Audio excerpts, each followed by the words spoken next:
Hey! Savais-tu que la Suède faisait partie des pays les plus heureux au monde?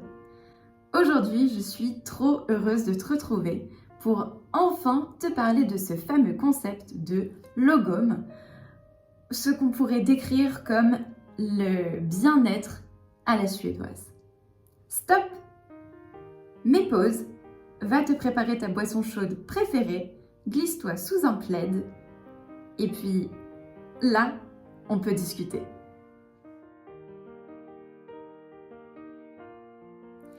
Étymologiquement parlant, logum vient de logit om, qui signifie s'asseoir en équipe, et ce terme remonterait en fait à l'époque des Vikings, lorsqu'ils se rassemblaient autour d'un feu de camp après une dure journée et qu'ils décidaient de partager des cornes remplies d'hydromel, donc une boisson au miel. En fait, il y avait une corne d'hydromel qui était passée de personne en personne autour de ce feu de camp. Et donc chacun prenait une gorgée, mais devait en laisser suffisamment pour la personne suivante. Et toute la table devait pouvoir avoir sa gorgée. C'est plutôt simple, non? C'est pour ça qu'aujourd'hui, logom se traduirait par ni trop, ni trop peu, juste ce qu'il faut. Ok, si t'es pas sûr d'avoir compris le concept, je te donne une deuxième métaphore. Et cette fois-ci avec les chats. Parce que c'est beaucoup trop mignon un chat. C'est l'histoire d'un papa-chat et d'un chaton. Le papa-chat rencontre le chaton qui est en train de chercher à attraper sa queue. « Que fais-tu » demande le papa-chat au chaton. Le chaton lui répond « On m'a dit que ma queue était mon bonheur.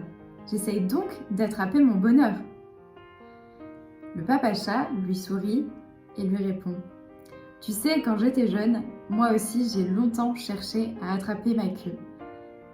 Mais j'ai fini épuisée et lassée et j'ai donc décidé d'arrêter et de poursuivre ma vie. Et puis un jour, j'ai remarqué quelque chose. »« Qu'as-tu remarqué » demanda le chaton. « Eh bien, je me suis aperçue que ma queue était toujours avec moi, peu importe là où j'allais, » répond le papa-chat. Cette histoire symbolise vraiment ce qu'est le lagom, se rendre compte de ce qu'on a déjà. Parce que le bonheur est là, tous les jours, avec nous. Il suffit juste d'y prêter attention. Le logom présente donc une façon simple et équilibrée de vivre et il est vraiment partout dans la vie suédoise.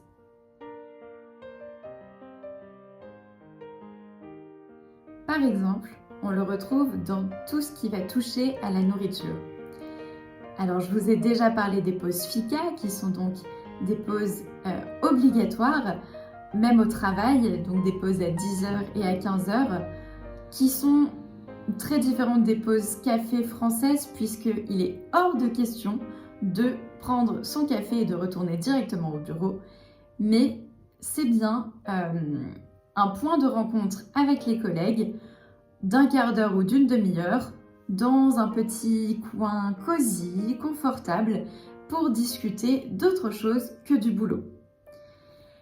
Mais au-delà de la pause fika, il y a le fait que les Suédois aiment du coup manger en quantité raisonnable, juste ce qu'il faut, jamais trop, mais qu'ils privilégient aussi énormément la consommation locale.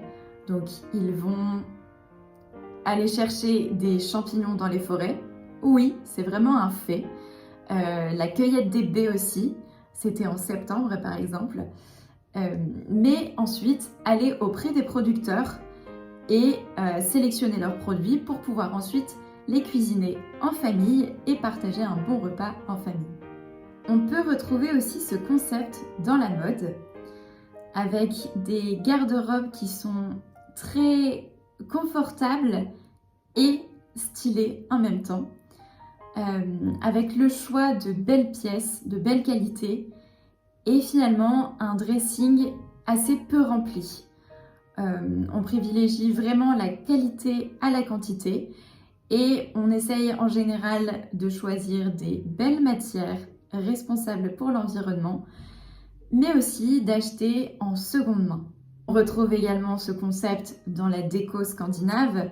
Je vous en ai déjà parlé dans une précédente vidéo et article, mais il s'agit toujours d'avoir un objet qui va avoir plusieurs fonctionnalités, c'est-à-dire que par exemple je vais exposer mon service à thé parce que il sera prêt à recevoir du monde.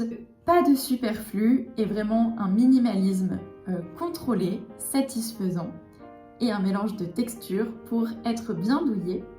En tant que Française, vivant ici à Umeå et expérimentant cet art de vie à la suédoise, je dois reconnaître que je ne me suis jamais sentie aussi bien avec moi-même, en paix avec moi-même. Je n'ai jamais été aussi présente et dans l'instant, à profiter de chaque seconde, chaque couleur.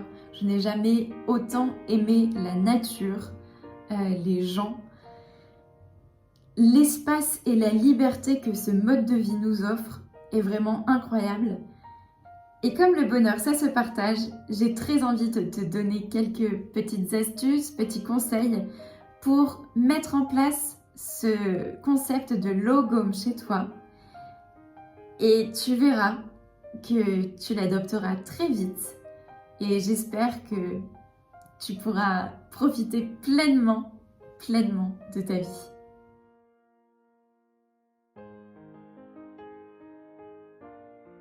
Mon premier conseil pour adopter le logom, ce serait de te rapprocher au maximum de la nature.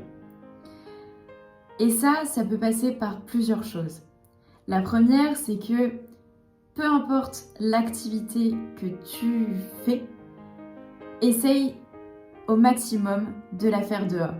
Que tu sois en ville ou en campagne, tu as forcément des coins de nature pas très loin de chez toi. Que ce soit des petits parcs aménagés, des forêts, des lacs, des fleuves, et qui seront sans doute tes prochains lieux chouchous pour lire ton bouquin préféré, pour balader ton petit chien, pour faire un pique-nique. Voilà. Même ne serait-ce que faire tes devoirs dehors sur une table de pique-nique, prendre ton petit déjeuner sur le balcon en face d'un soleil magnifique. Toutes ces petites choses au quotidien qui apportent tellement et qui sont tellement simples à mettre en place. Mais tu peux aussi inviter la nature chez toi en remplissant ta maison de plantes vertes pour purifier l'air et t'apporter positivité au quotidien, ou bien des beaux bouquets. Comme on est en automne, mais n'hésite pas à aller chercher des feuilles de toutes les couleurs, les faire sécher dans un livre et en faire ensuite un joli bouquet bien coloré. Remplis ta maison de courges, de citrouilles pour vraiment ressentir l'instant, ressentir le fait que nous sommes en automne. Je t'assure que tu seras plus connecté à l'instant par toutes ces petites choses simples. Une autre façon de se rapprocher de la nature, c'est de consommer raisonnablement et localement.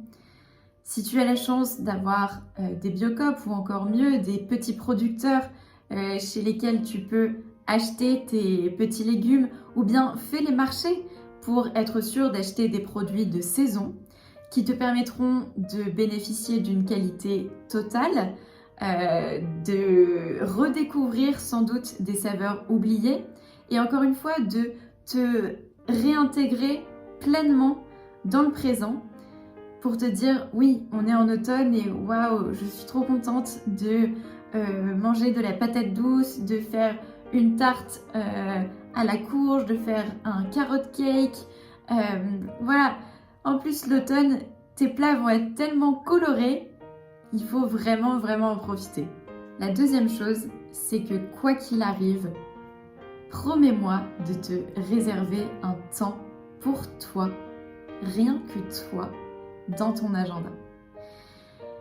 Que cela passe par une séance de sport parce que c'est ton truc, que ce soit une pause fika parce que t'es plutôt sucré, que ce soit aller au cinéma, marcher tout seul, te balader, prendre un soin au spa, Voilà, tout ça, c'est vraiment super important. Et je sais que dans notre société française, c'est ce qui est très difficile aujourd'hui et on refuse de s'accorder ce temps qui est précieux, qui nous apporte tellement au quotidien. Insère-moi dans ta to-do list un pause, temps pour moi, moment douceur, moment amour pour moi. Parce que ce sont des temps bénéfiques. Et oui, des études prouvent également que les pauses FICA, puisque ça peut potentiellement représenter 1 heure de pause dans la journée de travail d'un Suédois, une journée de travail qui ne compte que 6 heures. Donc on serait à peu près à du 5 heures de travail si on enlève 7 heures de pause. Eh bien, des études prouvent que les Suédois sont tout autant efficaces au travail. Et il est super intéressant de noter que c'est mal vu de quitter son travail tard parce que cela signifierait qu'on n'a pas été assez efficace dans la journée en fait. Contrairement à la France où quitter son boulot trop tôt est super mal vu. Il n'y a pas un petit problème là?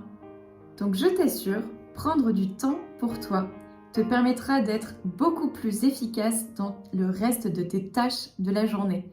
Parce qu'en fait, savoir que tu auras ce petit moment douceur pour toi, où tu prendras juste soin de toi, où tu feras l'activité que tu souhaites, où tu pourras prendre du repos, te donner beaucoup d'amour, eh bien, cela te motivera à être 2 fois plus efficace dans ce que tu fais avant tout ça en fait. Et la dernière chose, c'est de chérir les moments avec les personnes qu'on aime. Je pense qu'on ne se rend pas assez compte de la chance que l'on a de connaître des personnes aussi bienveillantes, qui nous apportent tellement au quotidien, avec qui on partage des moments de grande joie.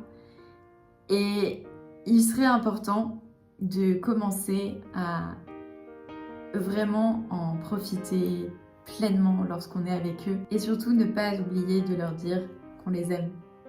Et voilà, j'espère que cette vidéo t'aura plu et que tu es fin prêt à mettre ces quelques petites astuces en place dans ton quotidien pour profiter pleinement de la saison d'automne qui arrive. Et puis moi je te fais de gros bisous et je te dis à très bientôt. Et surtout, prends soin de toi.